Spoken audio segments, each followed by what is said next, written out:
আসসালামু আলাইকুম হুজুর। টাঙ্গাইলের যে মেহেদী আছে না, মেহেদীর বিচ্ছেদের যে খবরটা কি অবস্থা?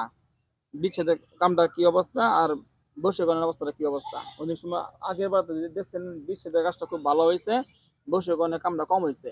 এবার দেখেন তো, আমি তো ওই যে খাওয়াইছিলাম, বুঝছেন? ওই মাইয়ারে না হুম, ভালোই খাবার খাওয়াইছিলাম। জিন হুজুর কামাতে আমি খাবার খাওয়াইছিলাম অনেক দিন, ৮-৯ দিন মনে হয় খাওয়াইছিলাম ধান খাবারটা। ধরতেছে। দেখেন তো বশীকরণের কামটা কি আগাইছে? আর যে বিচ্ছেদের কামটা কি আগাইছে নাকি?